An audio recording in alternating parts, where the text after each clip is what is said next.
Oftentimes, the experiences in the ocean can be punctuated by those extreme highs and then those extreme lows.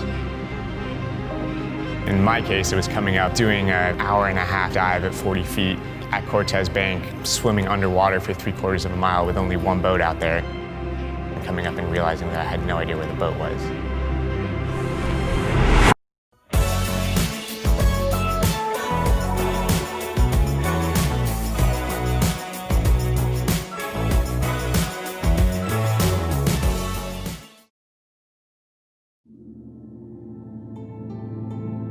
Most of my college career, I really thought I was going to be a research biologist. When I finished my last year at UCSD, my temperament had kind of changed.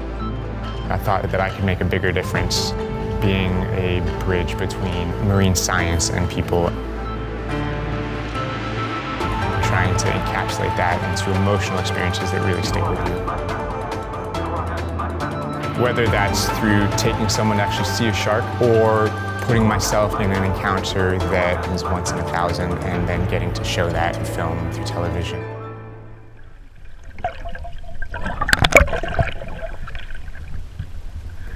I had a buddy who died from a blackout while freediving. That rattled me a little bit. Like, that's the first close person I've had that the ocean took. It's not gonna be the last, but I owe it to the people that love me to try not to be that person. I had just graduated and I was working on the dive boat. It's about once a year the dive boat gets out to Cortez Bank, home to one of the heaviest waves across California. I mean, it's pretty eerie. The closest land is like 50 miles away. I happened to see this gaggle of harbor seals and sea lions that were just bobbing at the surface. I waited for my break and then I just swam about a half mile to get out there.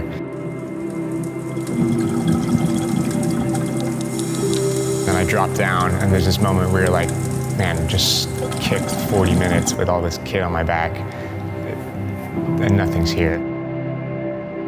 And then slowly, the harbor seals come out of the woodworks, like a bunch of little stray cats filling your field of view. And I probably spent about 40 minutes with them, just getting to hang out with this group of harbor seals, snapping a ton of photos. Eventually, a sea lion came in. The harbor seals kind of darted. That was it. I started making my way back to the boat, riding this high of having been in one of the most special wildlife experiences I'd had. Oftentimes, the experiences in the ocean can be punctuated by those extreme highs and then those extreme lows. In my case, it was coming out doing an hour-and-a-half dive at 40 feet at Cortez Bank, swimming underwater for 3/4 of a mile with only one boat out there and coming up and realizing that I had no idea where the boat was. There was a little bit of fog that was rolling in and my heart just sank because I realized, man, that was really dumb. Everything that I remembered about this experience just went out the window and I was like, oh, I'm in some, pretty deep trouble. Luckily, I had just overshot it by about 300 yards and I looked back behind me and the boat was right there. But I remember thinking, for every special experience you have, make sure you keep your head on your shoulders because it doesn't mean nothing if you don't make it back to the boat. So that night, we looked through the photos. I liked this one where these two harbor seals were kind of crossing each other. My friend liked this other one, so I submitted them both to an amateur photo contest, and the one he liked won. Yahoo picked up the photo and put it on the front page. A year later, it ended up as a 2-page spread in National Geographic. A lot of people ask, how do you become a wildlife cameraman? And I think for the ocean, you just have to put in your time. At any given moment, that moment could happen.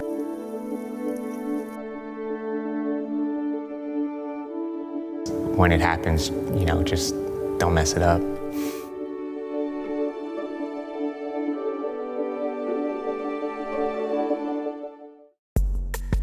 Sharks have their big part to play in making the ocean go round. Shark finning has been illegal in the States for a while now, but the trade and sale of shark fins is not. Sharks are worth more alive than they are dead. The sharks in Florida alone are worth $220 million a year. Total export of shark fins in the States in 2015 was about $1 million. Contact your congressional representative and tell them to support the Shark Fin Sales Elimination Act. Let's make it illegal to trade shark fins in the United States.